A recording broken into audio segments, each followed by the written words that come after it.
21 апрелге карата Кыргызстанда коронавирус жуккан дагы 22 учур катталды. Өлкөдө COVID-19 вирусун жуктуруп алгандардын жалпы саны 590го жетти. Бул тууралуу саламаттык сактоо министринин орун басары Нурболот Үсөнбаев онлайн брифинг учурунда билдирди. Республика боюнча COVID-19 инфекциясына жаңы 22 учуру катталды. Бул Ош шаарында 6, Ош областында 3, Бишкек шаарында 8, жана Нарын областында 5 учуру. Бүгүнкү күндө жалпысынан дайыр тактап кетели 590 учурга жетти. Бул Жалал Абад областында 105, Ош областында 150, Ош шаарында 93, Чүй областында 32, жана Бишкек шаарында 123, Баткен областында 6, Нарын областында 73-кө жетти, Ысык-Көл областында 8 учуру катталды. Бул илдеттен 216 жаран айыгып үйүнө чыгарылды. Учурда ооруканада 300дөн ашуун киши жатат. 12 жарандын абалы оор, 5 реанимацияда. Калган адамдардыкы орточо жана канааттандырарлык деп бааланууда. Өкүнүчтүүсү бир сутканын ичинде дагы 7 медициналык мекемелердин кызматкерлери дагы жугузуп алгандыгы катталып туруп атат. Дагы эле булардын арасынан биз жугузуп алгандарды аныктап таап чыгып атабыз.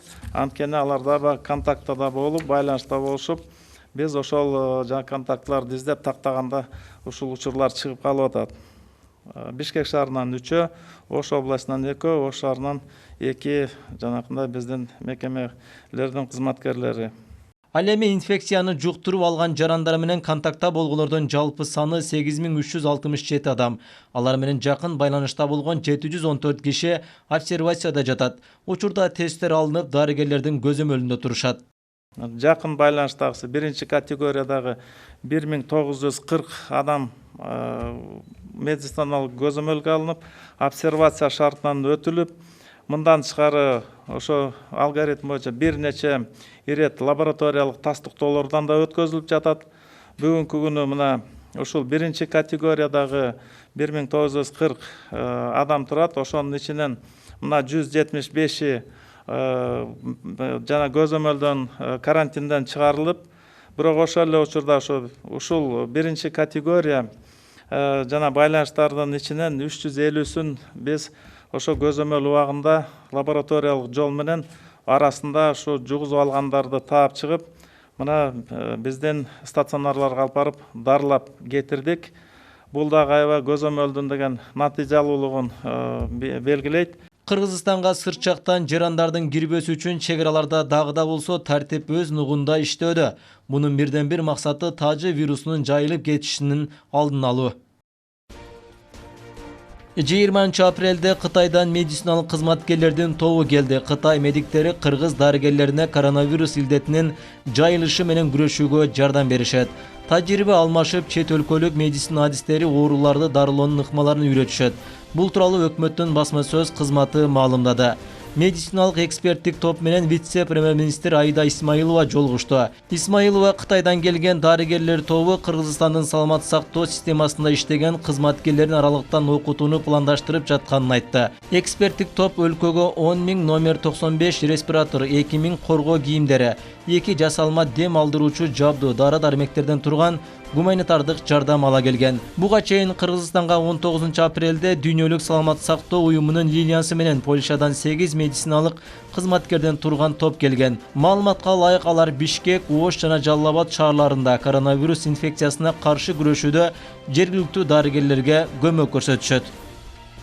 Уважаемые гости, сегодня мы все являемся свидетелями ситуации в мире, связанной со вспышкой коронавирусной инфекции.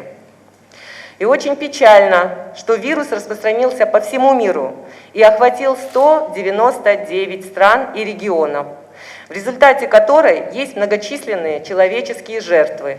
Мы очень рады слышать хорошие новости из Китая о резком сокращении как числа зараженных, так и случаев с летальным исходом. В этой связи в рамках вашего визита мы планируем провести дистанционное обучение работников системы здравоохранения. Для нас важно получить опыт китайских друзей как в диагностике и лечении вируса, так и в организации работы лабораторий. Кыргыз Республикасынын президенти Сооронбай Жээнбеков бүгүн эмгек жана социалдык өнүктүрүү министри Улукбек Кочкоровду кабыл алды. Өзгөчө кырдаал жана өзгөчө абал шарттарында калктын социалдык жактан айырылуу катмарына тиешелүү жардамдарды көрсөтүү жана аларды колдоо боюнча чаралар талкууланды.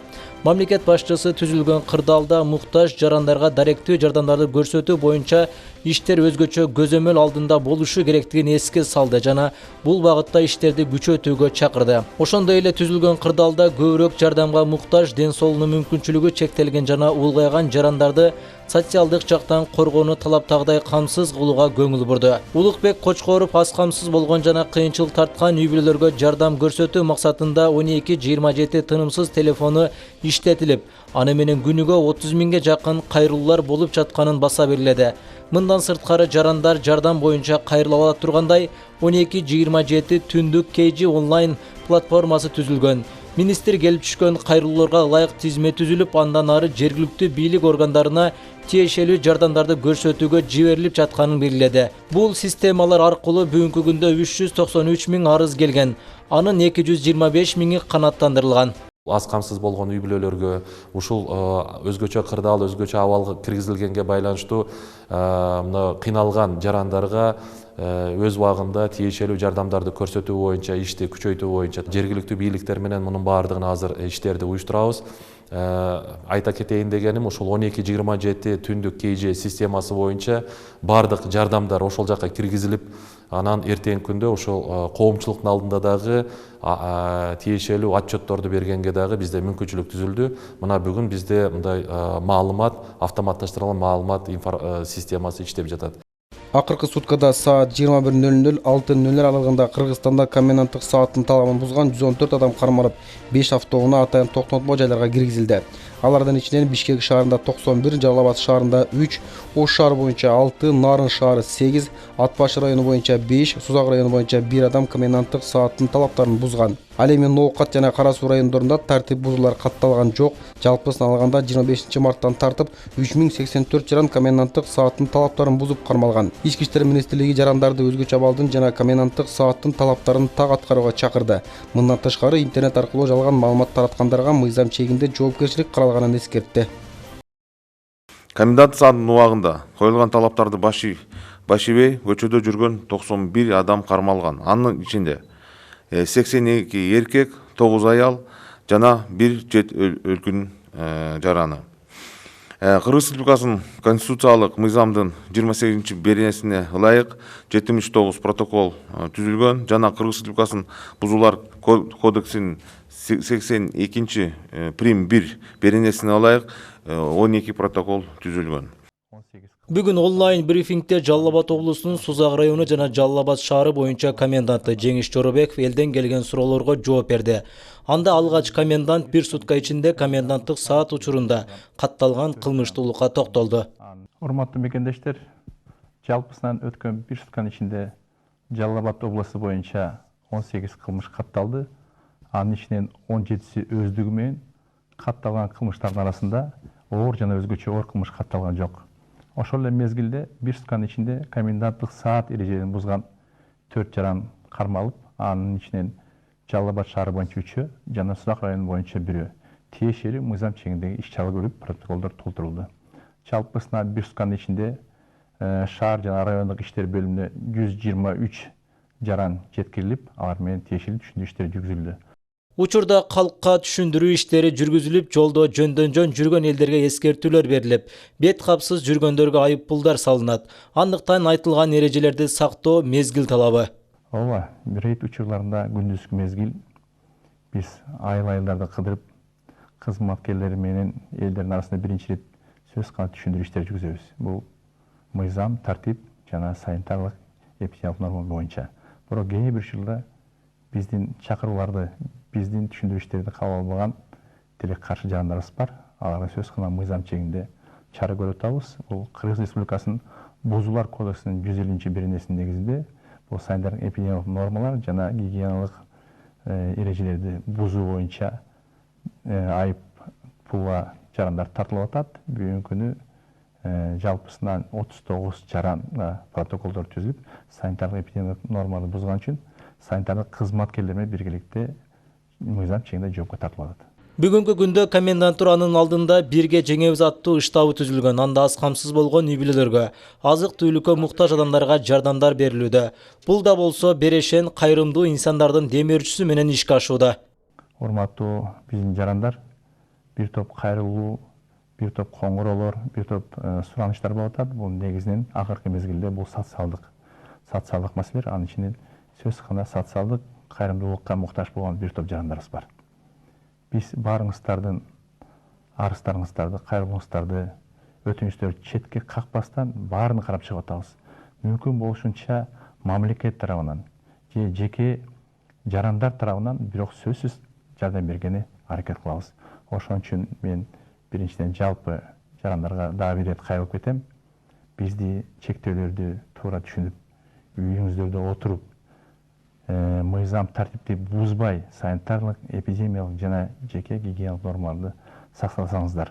Мамлекет бүгүнкү күндө элдин саламаттыгын биринчи орунда экенин баса белгилеп, айрым район шаарларга коменданттык саат киргизген. Ошондуктан айтылган эрежелерди так сактообуз абзел. Кыргызстан Туркиядан кайтууну каалаган жарандар үчүн дагы бир учак каттамын уюштурмай болчу атат. Бул тууралуу макулдашуу жетишилгенин бүгүн коронавируска каршы республикалык штаб кабарлады.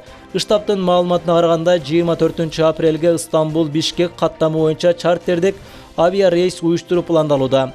Штаб билдиргендей, Кыргызстандын жарандарын алып келүү элчиликте жана консулдуктарда март айынан бери түзүлүп жаткан тизмеге ылайык жүргүзүлөт.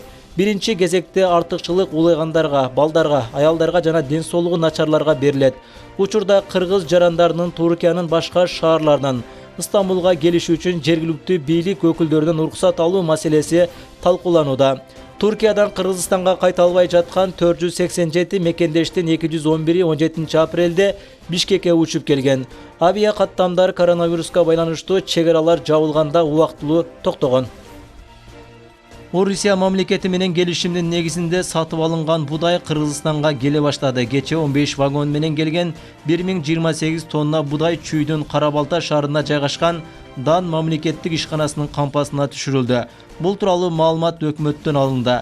Материалдык резервдер фонду Орусиянын азык-түлүк корпорациясы менен 33 000 тонна будай сатып алуу боюнча келишимге кол койгон.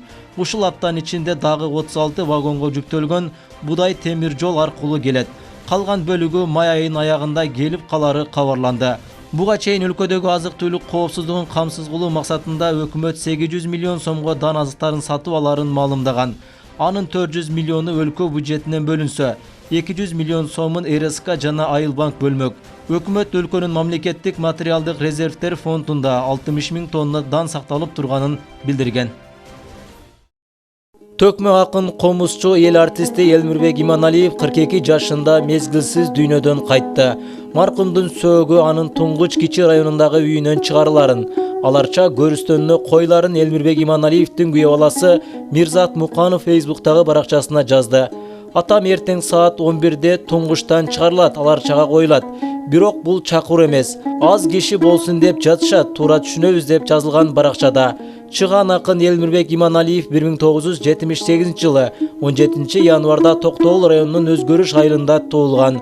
13-14 жашынан баштап колуна комуз алып, чоң айтыштарга катыша баштаган Элмирбек Иманалиев бир нече республикалык жана эл аралык айтыштардын жеңүүчүсү, калк жактырып уккан бир нече ондордун автору болгон. Элмирбек Иманалиев чыгармачылыгынын гүлдөп турган мезгилинде дүйнө салды. Анын артында мыкты чыгармалар, мукамдуу ырлар калды.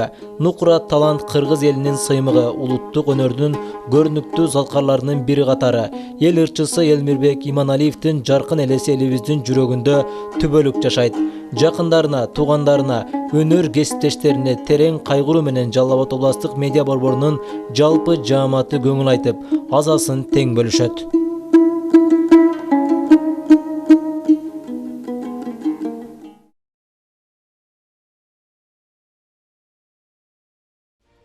Өз баласына зомбулук көрсөткөн кыргыз жараны Москвада соттун чечими менен 2 айга камалды. Бул тууралуу 21 апрелде Ички иштер министрлиги кабарлады.